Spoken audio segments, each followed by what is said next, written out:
Yo, what's going on, Kicks Army? A number of things before I get into some basketball talk. First of all, thank you so much for everybody who sent the birthday wishes yesterday. I greatly appreciate all of you, as well as the comments a number of you have left saying which kind of content you prefer the best. It was nice seeing how there's a big variety. A lot of you like the digital illustrations, a number of you like the how to draw videos, and then some of you even like the custom drawings that I'll do for pencil.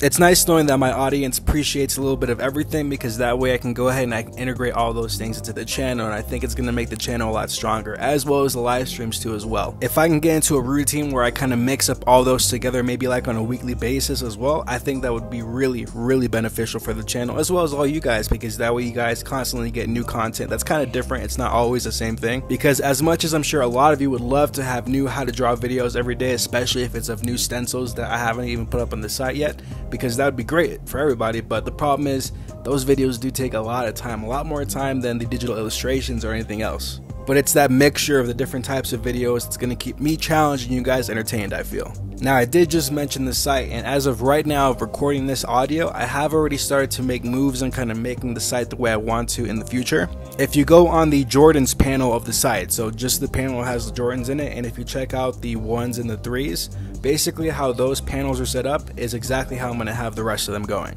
You're going to definitely always have the side view as the initial stencil, as well as I'm going to work on to get multiples on the same sheet for the side view. The reason why I think that's really important is because let's say you're testing out some new colorways, right? You're trying to see what works, what doesn't work. It's not a good idea to go ahead and try out a new colorway on a big sheet of paper, because now you're wasting all that ink or pencil or whatever that you have. I feel like those 4 on a sheet are really useful because it's like a quick little proof of concept that you can do, so that way you can see if this colorway works or not, and you're not wasting too much of your supplies. Supplies are expensive. Like I've mentioned before in the past, if you get Copics, Prismacolors, whatever, those markers are at least $5 a piece. The Copics I think go up to like $8 a piece. And then of course you can get a refills, and then some of you guys like the colored pencils, but the point is whatever you use, I think if you're going to test out a new colorway, if you just want to test out different designs that you have, having the pages where you have 4 stencils in the sheet, I just feel like work a lot better for everybody. Now as soon as I go ahead and I get that entire Jordan section done with all the stencils the way I want them, I'll be sure to let you guys know. And the beauty of it is that from this point on, if I ever need to add more stencils or whatever, now I pretty much have templates of everything and I know exactly what I'm going to do, so that way it falls right in. Like immediately when I'm looking over at the Jordan panel, I'm like, why isn't the Jordan 2 there? I have the 1, then I have the 3, so obviously there's a ton of stencils that I would need to add to the site and stuff, but all in due time. Now, the NBA awards show was yesterday, and real quick, they really need to have the awards show be at the end of the regular season before the playoffs. It's just so weird having that way after the finals, where it's like, okay, we finally got to know what we wanted to know, but shoot, man, it would have been way more interesting to know this before the playoffs started. And if I'm being perfectly honest, even though I can understand why each candidate won their respective category, I do really feel torn about a number of the winners. Let's start with the Rookie of the Year. By definition, I agree that Ben Simmons should have won Rookie of the Year. I think he's going to have a phenomenal career in the future. Hopefully he doesn't get injured anymore, so that way he has a long, great career. I know a lot of other people have already said this, especially in the media, but I do believe we're looking at the next Magic Johnson. This guy's phenomenal the way he plays a sport, and he's only going to get better, especially with the free throw shooting, that's for damn sure. However, having that initial year underneath his belt does provide him with a little bit of an advantage. Even though he wasn't playing for that year, he was still kind of able to get a feel for how the NBA is run, kind of get that locker room experience, get to have a year under his belt of working with his teammates, talking to them. All that plays a factor. That doesn't take away from the fact that he put in work this year. He absolutely did, and like I said, by definition I think he deserves the reward, but I do feel like Donovan Mitchell probably should have won. He just did amazing, and it's definitely his rookie year, and there's a lot of memes where it's like, don't worry, Donovan Mitchell can still win it next year.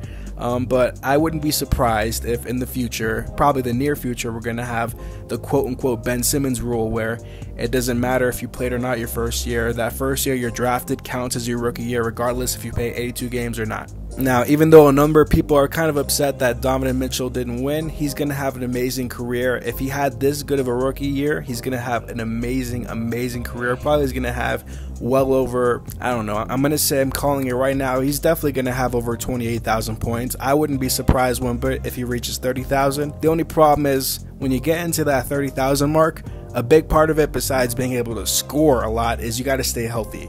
And that's just the one thing, is the only thing that we can do is wait until time tells us the truth of what's going to happen with these players. As much as I want all of them to stay healthy, only time can tell. The The next one I kind of felt a little sideways about was Coach of the Year. Now, Dwayne Casey, the coach of the Toronto Raptors, did a great job. They have the most wins ever this past regular season for the franchise, 59 wins. And I understand that these awards are regular season awards, which is why I think that this whole thing should take place after the end of the regular season. But man, Brad Stevens from the Boston Celtics did a phenomenal job. And it was proven by the fact that they were able to make it to the Eastern Conference Finals. For a majority of the year, they didn't have Kyrie Irving, and for basically the entire year, they didn't have Gordon Hayward. Those are their two all-star / Olympian players, and they were able to do phenomenal without them.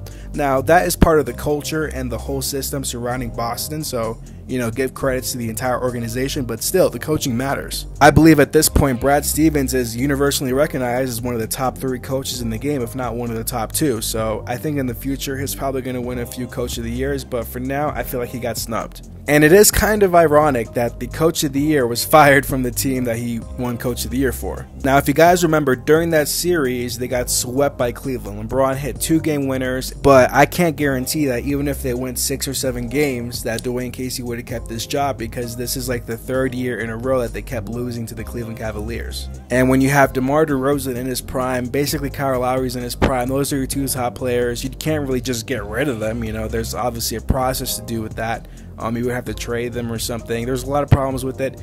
Usually in this situation where a franchise isn't getting past a certain point, somebody's got to go, and more often than not, it's usually the coach.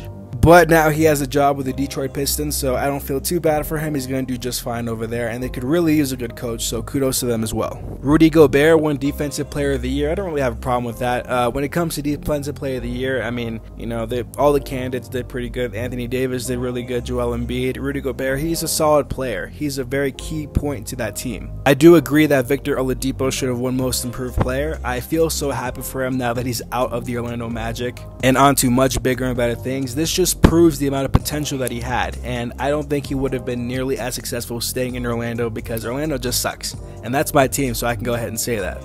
I pray to the basketball gods that we don't screw it up with Mo Bamba, but we'll just have to wait and see how that turns out. And then, as I'm sure you all know, James Harden won MVP, and even though I'm kind of torn because I really do feel like LeBron put in that work, this is a regular season reward, and LeBron kind of cemented his season with his playoff run. Even though he did get swept in the finals, just the performances he had in the playoffs were astounding. I don't know how many 40-point games he had a number of them.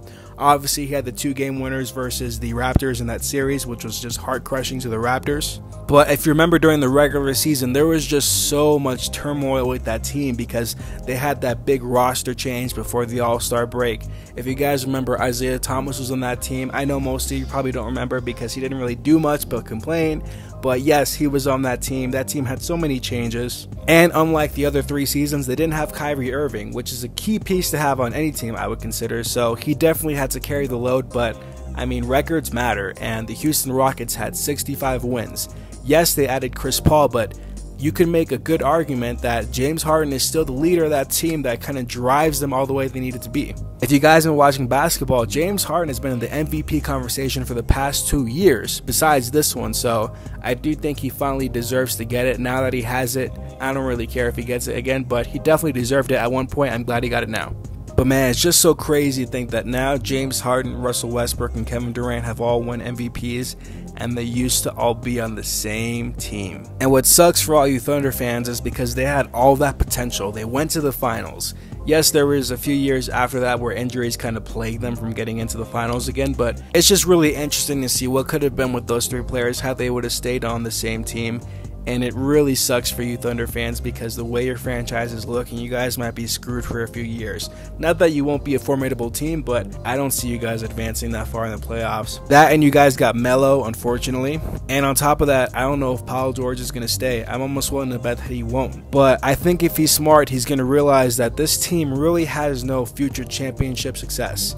Melo just sucks right now. I don't know why he plays way better in the offseason when he has a hoodie, but he did nothing, man. Westbrook is a great player, but they lost like in 6 games, I think, right? 5 or 6 games, I forgot, but they lost to the Utah Jazz, which was led by their rookie. Like, that's not a good look. And I think Paul George deserves some of the blame too because he is one of the big 3 stars on that team, but man, if you're Paul George, you got to be thinking, man, should I stay or should I get out of here and try to get to a much better scenario? Because I guarantee you, wherever he goes, it's probably going to be a much better scenario. But that pretty much wraps up today's video. Thank you guys so much for watching. If you are new to the channel, go ahead and hit that subscribe button as well as that bell so you always get post notifications whenever I upload a video. Tomorrow is going to be a really busy day. I don't know if I'm going to have enough time to go ahead and upload a video. I'm still in Colombia, of course. I'm going to be here for about another 8 days, so just there's a few days in here where it's going to be so busy to the point where I don't have time to upload because I'm not going to be at home. But thank you guys so much for watching. I will see you tomorrow or the day after. Hopefully tomorrow though.